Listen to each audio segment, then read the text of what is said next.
जीवन शुरू हुआ उस समय आज की शिक्षा की तरह शिक्षा नहीं थी। व्यक्ति ने उच्चारण करना पहले शुरू किया, श्रवण करना शुरू किया, मंत्रोच्चार और मंत्रोश्रवण, इसके साथ सारी शिक्षा की पद्धति हमारे ऋषि मुनियों ने शुरू की। और बाद में गुरुकुल शिक्षा शुरू हुई, गुरु शिष्य, इस परंपरा से शिक्षा शुरू हुई। फिर आज के काल में, आधुनिक काल के अंदर शिक्षा में जो अन्य पद्धतियां ये सब शुरू हुई। हमारा देश जब गुलाम था उस समय मैकाले की शिक्षा पद्धति के माध्यम से हमको शिक्षित नहीं किया जा रहा था, हमको साक्षर किया जा रहा था। 3R एजुकेशन दी जा रही थी, रीडिंग, राइटिंग, अर्थमेटिक। और इसी में से ये माना जाता था कि इस शिक्षा पद्धति के माध्यम से क्लर्क की शिक्षा दे दो, इससे ज्यादा कुछ नहीं, इससे आगे बढ़ाने की आवश्यकता नहीं होती थी।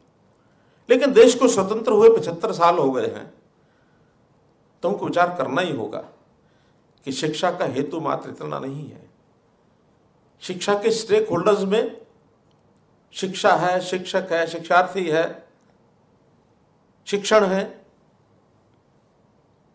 लेकिन इन सब का केंद्र बिंदु है शिक्षा का हेतु, शिक्षा का उद्देश्य क्या है।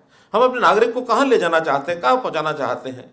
आज स्वतंत्र भारत में हम अपने नागरिक को स्वाभिमानी नागरिक अगर नहीं बना पाएंगे तो फिर देश की आजादी, स्वतंत्रता, उसका अनुभव उसको नहीं हो सकता। आज भी अगर हम उसी मैकाले की शिक्षा पद्धति के नीचे दबे रहेंगे तो फिर देश की आजादी का मतलब क्या है। देश आजाद होने के बाद कई बार शिक्षा नीतियां बनी हैं। 1984 या 86 के समय एक शिक्षा नीति बनी थी, उसके बाद आज 2020 में शिक्षा नीति बन रही है।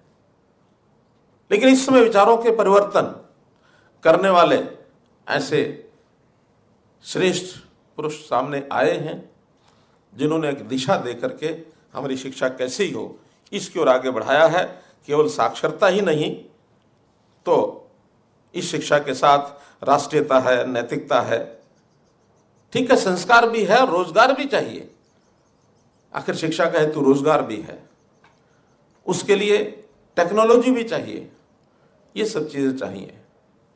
इन सब की दिशा देने के लिए जो नई ये राष्ट्रीय शिक्षा नीति बनाई गई है, इसके लिए मैं जिन्होंने भी इसमें योगदान किया, क्योंकि बहुत बड़ी संस्थाओं को इसमें एक प्रकार से परामर्श लिया गया, आम जनता से भी परामर्श लिया गया, शिक्षाविदों ने तो यानी परामर्श दिया ही दिया।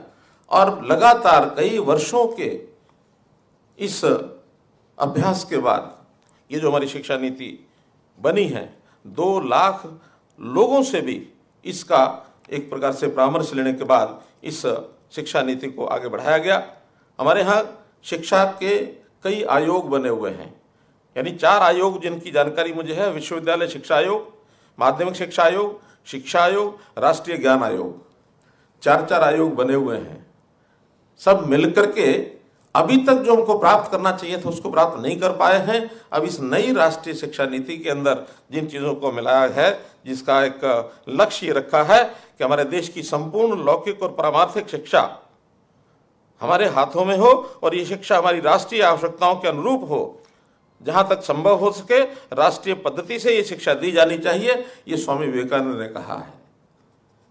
स्वामी विवेकानंद हो, महात्मा गांधी हो,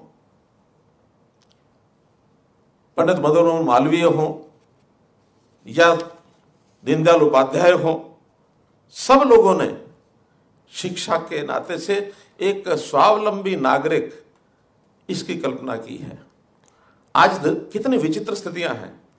इन स्थितियों में पंडित दीनदयाल जी ने कहा हमको कि क्या विडंबना है कि एक 10 से 15 वर्ष का बालक वो होटल पर कहीं काम कर रहा है, कहीं बाल मजदूरी कर रहा है, और कई 80 वर्ष का, 65 वर्ष का, 70 वर्ष का बुजुर्ग वो भी अपनी रोजी रोटी कमाने के लिए लगा है। और दूसरी तरफ ये नौजवानों की, एक बेरोजगारों की लंबी लाइन ये भी शोरगुल कर रही है। बाल मजदूरी भी यहां है, बेरोजगारों की लंबी लाइन भी है, और ऐसे वृद्ध अवस्था में जो लोग बड़ी मुश्किल से अपना गुजारा करते हैं वो भी काम धाम में लगे हैं। ये कौन सा संतुलन है। तो इस संतुलन को प्राप्त करने के लिए हमको अपनी शिक्षा नीति में सभी लोगों को मिलकर, चाहे वो शिक्षा शास्त्री हैं, अध्यापक हैं, बुद्धिजीवी हैं, गणमान्य व्यक्ति हैं और आम जनता है, इन सबको मिल करके एक विचार मंथन करके जो ये नीति बनाई गई है इसका पालन करना चाहिए, इसको आगे बढ़ाना चाहिए। शिक्षा नीति बन गई है, अब हम प्रदेश सरकार के नाते या हमारी इतनी बड़ी जो फौज है, जो शिक्षाविद हैं, जिन लोगों को इस विषय को आगे लेके चलना है, बढ़ना है, इनको अपने लेवल पर सबको उसको कैसे लागू करना है इसके लिए प्रयत्न करने चाहिए। लागू करने के लिए कई बैठकें हो चुकी हैं विभाग की ओर से, आप सब लोगों से मिलकर के, और जो उसमें से एक विषय निकल करके आया हरियाणा के अंदर, मैं आप सबको बधाई देता हूं कि बड़ा उत्साह है कि हम इसको कैसे लागू करें। उसी में से एक निर्णय लिया है कि हम अपनी इस शिक्षा नीति को, जो देश भर के अंदर तो लक्ष्य रखा गया है कि 2030 तक लागू करेंगे, हरियाणा के लोगों ने सबने मिलकर तय किया कि हम इसको 2025 तक लागू करेंगे। तो इस शिक्षा नीति को लागू करके अपने देश का नागरिक, अपने प्रदेश का नागरिक 21वीं सदी का ऐसा नागरिक बने कि हम सीना चौड़ा करके, माथा ऊंचा करके विश्व में खड़े हो सके कि भारतवर्ष जो कभी इस दुनिया का विश्वगुरु, जिसकी चर्चा हमारे कनिष्ठ जी ने की है, कि विश्वगुरु के नाते से फिर अपने आप को स्थापित कर सके। ये काम, एक दिशा चाहिए, कठिन नहीं है, एक समर्पण भाव चाहिए, निश्चितता है इसमें। तो समर्पण भाव के नाते से आज जो सामने टीम बैठी है, इससे बड़ी टीम हमारे शिक्षा क्षेत्र की नहीं हो सकती। तो इस नाते से आप सब लोगों को संकल्प लेना चाहिए। जो चीजें शुरू की हैं, बहुत सी चीजें हमने पिछले वर्ष में शुरू भी कर दी हैं, जैसे 3 से 5 वर्ष के बच्चों को अभी तक आंगनवाड़ियों के अंदर ही हमारे बच्चे जाते हैं। व्यवस्था कोई बहुत अच्छी नहीं है आंगनवाड़ियों की, वहाँ जाते हैं कि नहीं जाते हैं, केवल लोग बच्चों को भोजन के नाम से वहाँ आकर्षण होता, चले जाते हैं, और फिर हमारी बहनें भी वो उतना ही काम करती हैं। लेकिन बच्चे का जो शिक्षण का जो मजबूत एक यानी आधार तभी बन सकता है कि उन बच्चों को हम शिक्षा देना वहीं शुरू करें। उसमें से जो हमने प्लेवे स्कूल खोले हैं, 4000 प्लेवे स्कूल खोलने की योजना बनाई है, उन्हीं आंगनवाड़ियों को कईयों को प्रमोट करेंगे, उनकी व्यवस्थाएं ठीक करेंगे। अभी 4000 विचार किए हैं, आगे बढ़कर के इस संख्या को और बढ़ाया भी जा सकता है। इन आंगनवाड़ियों का भी और सुदृढ़ीकरण किया जा सकता है, इनकी व्यवस्थाओं को सुधारा जा सकता है। इसी प्रकार से हमने स्कूलों में जो प्राइमरी स्कूल, हमने जो संस्कृति मॉडल स्कूल जिनकी कल्पना की है, तो इन संस्कृति मॉडल स्कूलों के आधार पर भी उन बच्चों का शिक्षण, ये ठीक है कि हम एक साथ सब बच्चों की सारी व्यवस्थाएं शायद ठीक ना कर पाए, संख्या बड़ी है, स्कूलों की संख्या भी बहुत है, हमारे 14,000 15,000 स्कूल हैं, तो 15,000 स्कूलों में, सरकारी स्कूलों में एक साथ नहीं कर सकते, लगभग इतने ही 16-17,000 प्राइवेट स्कूल भी हैं, तो सभी में एक साथ नहीं कर सकते, फेज वाइज करेंगे। तो फेज वाइज में जो हमने विचार किया है उसके अंदर अभी सीनियर सेकेंडरी स्कूल्स, उसमें भी 137 स्कूल ही हमने शुरू किए हैं। बाद में शायद 1400 स्कूलों की कितनी हमारी योजना है, जो बैग फ्री स्कूल की बात हम करते हैं, तो 1400 स्कूल है। एक एक करके ऐसे इन पद पर आगे बढ़ाते जाएंगे। मैं आज देख रहा था एक आंकड़ा, 3 वर्ष से लेकर के 17 वर्ष तक हमारे देश में 64 लाख अब युवा हैं, बच्चे हैं, सब मिला करके, यानी जिनकी स्कूलिंग होनी है 3 वर्ष से लेकर के और 17 वर्ष तक। मैं मानता हूं +2 का जो विद्यार्थी है 17 वर्ष तक ही माना जाएगा, कभी 18 वर्ष था, लेकिन आज चूंकि उसकी अर्ली एजुकेशन 3 वर्ष से ही अगर शुरू करते हैं तो 17 वर्ष तक हो सकती है। ये 64 लाख विद्यार्थी हैं अपने प्रदेश में, और प्रदेश में आज भी ड्रॉप आउट रेट कितना महावीर जी, कोई पूरे प्रदेश में ड्रॉप आउट रेट हमारा अभी साक्षरता के नाते से 82% साक्षरता मानी जाती है। सब बड़े मिलाकर, बूढ़े मिलाकर या बच्चे मिलाकर कुछ ना कुछ जो ड्रॉप आउट रेट है, हमारा लक्ष्य रहना चाहिए कि ये ड्रॉप आउट रेट 2025 तक 0 कैसे हो जाए। एक भी बालक ऐसा नहीं होना चाहिए जिसकी स्कूलिंग नहीं हो रही, और उसको हम ट्रैक करेंगे।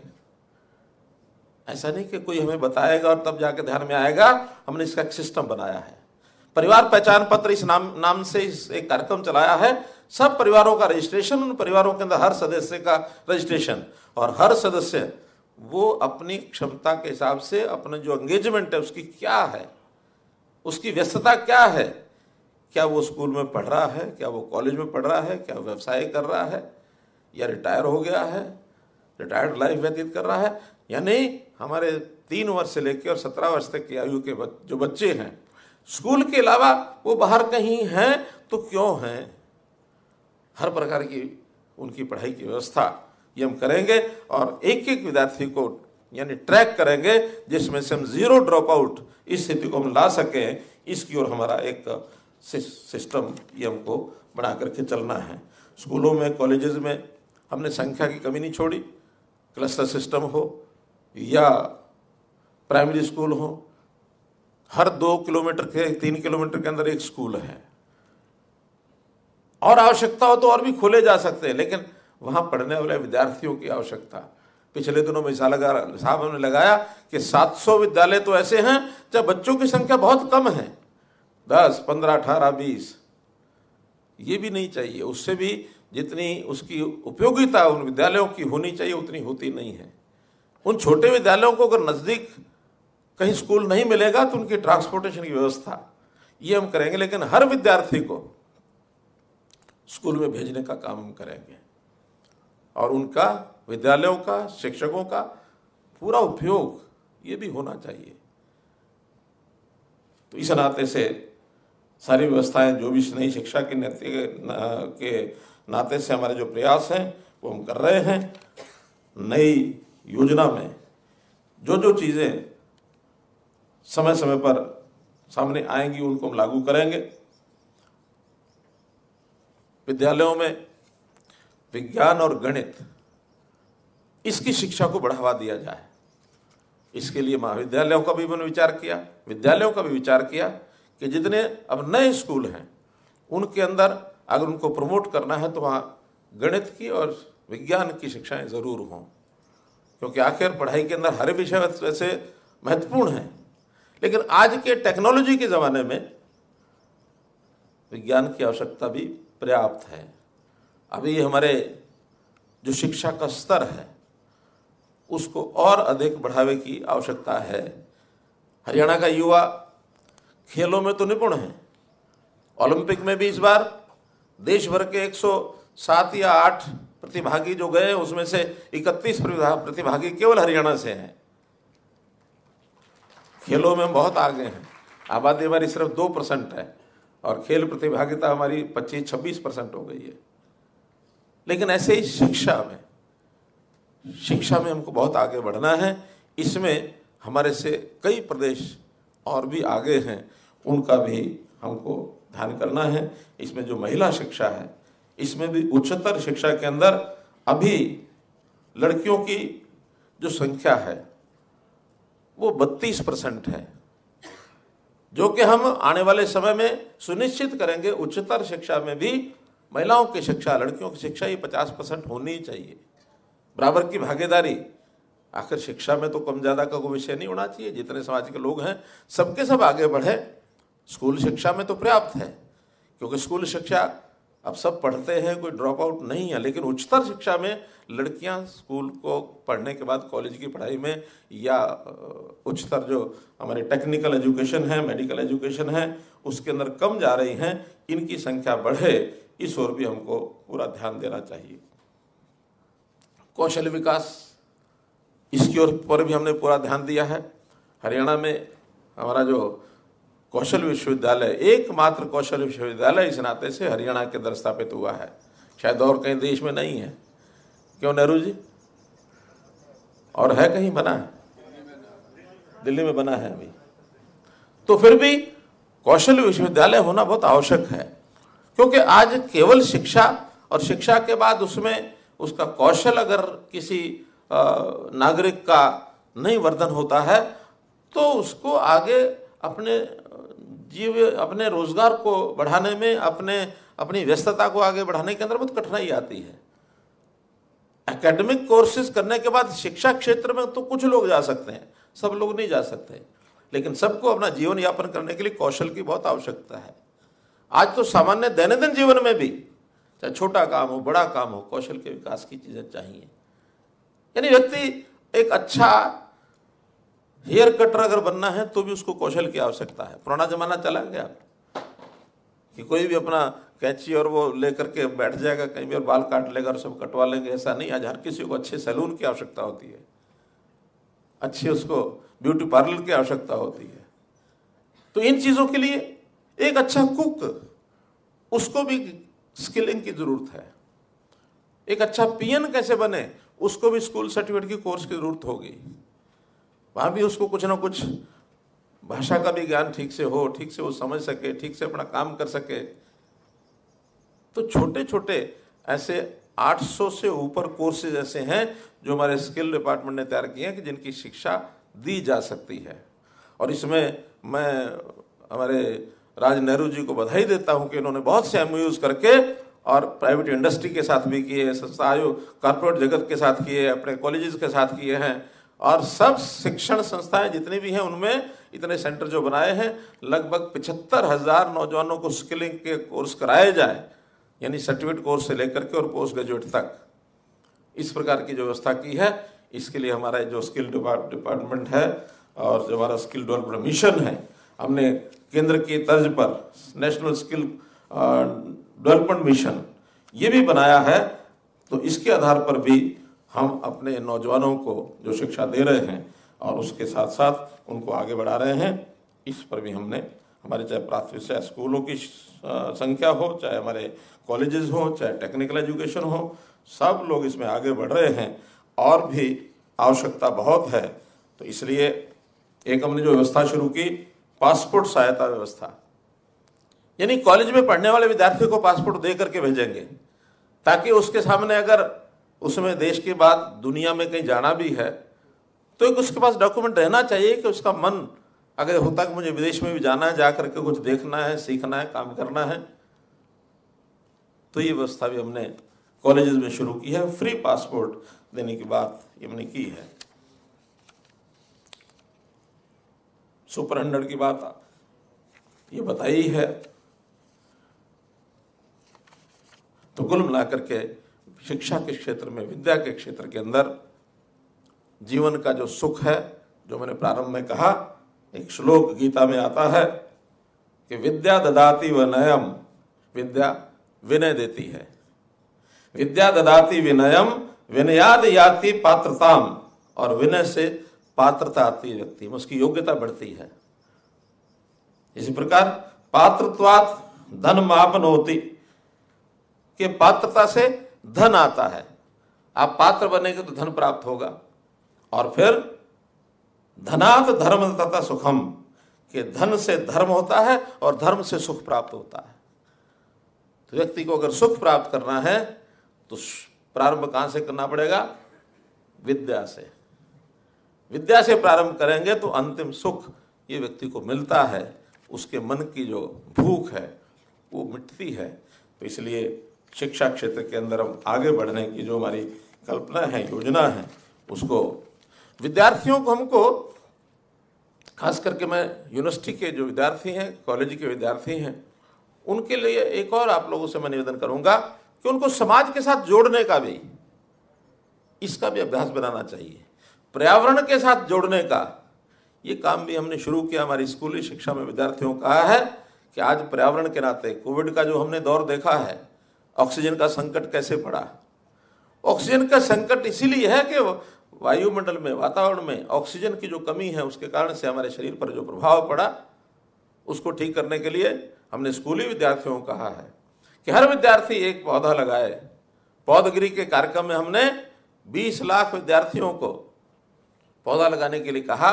अब उसमें कठिनाई है, पौधे लग जाते हैं, लेकिन बाद में उनकी सुरक्षा, उनकी रक्षा, क्योंकि वो जीवित रहें, वो पौधे का रूप ले जाएं, पौधा लगा के वृक्ष का रूप ले जाएं, उनकी जड़ जो पकड़े, तो इसके लिए लगातार उसको 3 वर्ष, 4 वर्ष, 5 वर्ष तक उसकी सुरक्षा करनी पड़ती है। फिलीपाइंस में ऐसा बताया जाता है कि वहाँ किसी विद्यार्थी को जब डिग्री लेनी होती है तो उस डिग्री के अंदर अनिवार्यता है कि उसने 10 पौधे लगाए कि नहीं लगाए, तब डिग्री मिलती है कॉलेज से। हम उतना सख्त ना भी करें तो कम से कम अपनी स्कूली शिक्षा के बाद 12वीं कक्षा पास करने के बाद उसको जो असेसमेंट के मार्क्स दिए जाते हैं उसके अंदर जोड़ लें कि हाँ 10 पौधे लगाए हैं तो 5 मार्क्स दे दो, नहीं 10 लगाए तो 5 काट लो उसके। तो उसको चिंता होगी कि हाँ मैंने 10 पेड़ लगाने हैं, 10 पौधे लगाने हैं। ऐसे ही हमने एक आह्वान किया था यूनिवर्सिटी के सभी नौजवानों के लिए और स्कूल कॉलेज के नौजवानों के लिए कि कई बार कई तरह के यानी सर्वेक्षण हम कराते हैं, तो ऐसे सर्वेक्षण हम अपने कॉलेज विद्यार्थियों को जोड़ करके समाज में भेजें ताकि उनको वस्तुतः समाज की पता लगनी चाहिए कि समाज में क्या है। ये जो परिवार पहचान पत्र का विषय मैंने पहले बताया, उसके अंदर हर परिवार के जो कमाने वाले लोग हैं या जो आयु में 18 वर्ष से ऊपर 50 वर्ष तक के लोग हैं वो क्या काम करते हैं, उनकी आय साल की कितनी है, ये जाकर के अपने आसपास का जो क्षेत्र है जहां का वो विद्यार्थी रहने वाला है वहां 200-300 घरों में उसको भेजो और वो घरों में जाकर के घूम के पता करे कौन क्या करता है, कितनी आय उसकी है, कैसे वो गुजारा करता है, ताकि समाज के लोगों का हम वर्गीकरण कर सकें कौन उच्च श्रेणी का है, कौन मध्यम श्रेणी का है, कौन निम्न श्रेणी का है। कोई योजनाएं बनाए तो उसकी सहायता उसकी कर सकें। लेकिन हमने जितने भी प्रकार की व्यवस्थाएं की उसमें मुझे बड़ा कष्ट हो रहा है कि विद्यार्थियों की संख्या उसमें काफ़ी कम है। मैंने कुठाला जी को भी कहा था कि हमको 20,000 ऐसे विद्यार्थी कॉलेजेस में से यूनिवर्सिटीज में से लगाओ जो अपने अपने मोहल्ले में इन कामों को करें। हमारे पास तो एक सर्वेक्षण आएगा लेकिन उस कॉलेज के विद्यार्थी का, यूनिवर्सिटी के विद्यार्थी का लाभ इतना होगा, उसका समाज के साथ जुड़ाव हो जाएगा, वो अपने समाज से जुड़ेगा, संवेदनशीलता उसके मन में जागेगी। सामाजिक संबंध ये हमको जोड़ के रखना है। आज संस्कार क्या है विद्यार्थी का या कोई भी नौजवान नागरिक, मैं, मेरा घर, मेरा परिवार, यही मेरे लिए संसार, ये उचित नहीं है। उसको अपने आप को आगे बढ़ाना ठीक है, उसकी कुशलता बढ़नी चाहिए, योग्यता बढ़नी चाहिए, लेकिन उसको सामाजिक विषयों के साथ भी जुड़ना चाहिए, अपने आप को जोड़ के रखना। तो ये काम भी हम लोग कर सकते हैं। समाज के लोगों का भी हमारे शिक्षा के सिस्टम से जुड़ाव ये कैसे बढ़े, इसके लिए एक प्रयोग मैंने बताया था कि एलुमनाई इनके कार्यक्रम करो। तो एलुमनाई के कार्यक्रम यदि आप करेंगे, जो भी नागरिक आज चाहे देश में है, चाहे विदेश में है, चाहे अपने स्थान को छोड़ के देश के किसी दूसरे भाग में है, वो अपने प्रारंभिक शिक्षा जहां से लिया वहां से लेकर के उच्च शिक्षा तक जिस भी संस्थान से पढ़ाई की है, अगर वो उसके साथ जुड़ता है तो स्वाभाविक उसके मन में भी उत्साह जागेगा। और हमारे उस संस्थान का भी हम विदेशों में देखते हैं कि जितनी यूनिवर्सिटीज हैं सभी एलुमनाई के सिर पर चलती हैं, एलुमनाइज का योगदान भी होता है। और अपने शिक्षण संस्थानों को हम सेल्फ फाइनेंसिंग करें। अगर सेल्फ फाइनेंसिंग की तरफ नहीं बढ़े तो जो विस्तार हम कर रहे हैं, इस विस्तार में एक दिन सरकार का कोई भी आदमी अपना हाथ रोक लेगा भी, इससे ज्यादा हम कर ही नहीं सकते। और अगर सेल्फ फाइनेंसिंग की तरफ बढ़े, समाज में बहुत उच्च वर्ग के, उच्च आय वर्ग के लोग बहुत हैं, मध्यम आय वर्ग के लोग भी कुछ ना कुछ अफोर्ड कर सकते हैं। हमारा अगर दायित्व बनता तो जो निम्न आय वर्ग का व्यक्ति है उसके प्रति पूरा दायित्व बनता, उससे कुछ नहीं लेना चाहिए। लेकिन बाकी सबके अपने सारे सिस्टम सेल्फ फाइनेंसिंग की तरफ बढ़ने चाहिए। एलुमनाई को समर्पण भाव जगाना चाहिए, वो भी उस संस्थान के साथ जुड़े। तो एलुमनाई के कार्यक्रम हमको करने हैं, ये भी हमारी इसी मैं समझता हूँ राष्ट्रीय शिक्षा नीति का एक पार्ट होना चाहिए। तो इस प्रकार से इन सारे विषयों को हम ध्यान करेंगे। एक हमने और कार्यक्रम शुरू किया स्कूलों के अंदर, खास करके साइंस स्टूडेंट्स के लिए, कि अर्न व्हाइल यू लर्न। जो साइंस की लेबोरेटरीज हैं उसमें भूमि परीक्षण, पानी परीक्षण, खाद्य पदार्थ परीक्षण, इस प्रकार की परीक्षण प्रयोगशाला उसके माध्यम से काम करेंगे तो उसको उसका कोई ना कोई लाभ भी मिल सकता है। हमारे 100 ऐसी यूनिवर्सिटीज के अंदर लैब खोलने की योजना कृषि विभाग ने बना ली है। कि वो लैब खोल कर कृषि विभाग देगा और उन विद्यार्थियों को कहेंगे कि इस मिट्टी के परीक्षण करके उन लोगों को अपने हर खेत की मिट्टी का परीक्षण सॉइल हेल्थ कार्ड जो उसका बना हुआ है उसके हिसाब से करके दीजिए। उनको एक छोटी निश्चित राशि भी है बच्चों को वो मिलती है। तो ऐसे कई और कार्यक्रम शुरू किए जा सकते हैं। छोटे छोटे जो लघु ट्रेनिंग होती है लघु उद्योग की, कोई ऐसी चीज़ों का प्रोडक्शन करने की, वो भी हम टेक्निकल कॉलेजेस में अपने या इंडस्ट्रियल ट्रेनिंग के अंदर हम उनको सिखा सकते हैं, बता सकते हैं। और उसका कोई ना कोई समाज के अंदर एक सिस्टम खड़ा किया जा सकता है कि उनकी अर्निंग भी शुरू हो जाए। कमजोर विद्यार्थियों को अच्छा विद्यार्थी पढ़ाए, जिसके लिए हमने कहा ईच वन टीच वन। क्या आखिर अच्छे विद्यार्थी, पंडित दीनदयाल जी के बारे में ऐसा हमने सुना कि जब वो कॉलेज में पढ़ते थे तो कुछ जो कमजोर बच्चे होते थे उन बच्चों को पढ़ाने का काम करते थे, और जिनको पढ़ाते थे उनकी एक एसोसिएशन बनाई थी।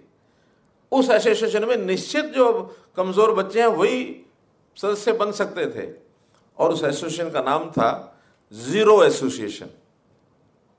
क्या अर्थ कि जिन बच्चों के किन्हीं कारण से 0 अंक किसी में आ गए या मानो न्यूनतम अंक आते हैं, वो न्यूनतम अंक वाले बच्चे ही इस एसोसिएशन का मेंबर होंगे और इस एसोसिएशन के मेंबर्स को मैं पढ़ाऊंगा।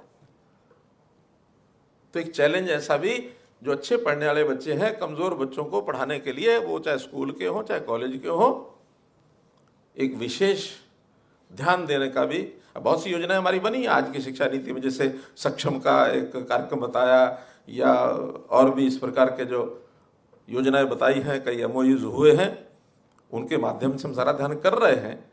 लेकिन इस ओर आगे बढ़ना चाहिए। संवेदन पूर्वक हर व्यक्ति को शिक्षा का दान, शिक्षा दान महादान, विद्यादान महादान जैसे कहा जाता, तो ये भी एक संस्कार अपने आप बनना चाहिए। कुल मिलाकर के हमारे अगर संस्कारों का एक विषय इसमें जोड़ दिया जाएगा तो राष्ट्रीयता, संस्कार, रोजगार, ये सब चीज़ें बढ़ेंगी, तो हमारी जो राष्ट्रीय शिक्षा नीति है निश्चित रूप से सफल होगी। हरियाणा के लोग उसमें देश के अंदर एक बढ़िया काम करके दूसरे प्रदेशों के लिए एक उदाहरण प्रस्तुत करेंगे, ऐसा मैं मानता हूँ। बहुत बहुत धन्यवाद।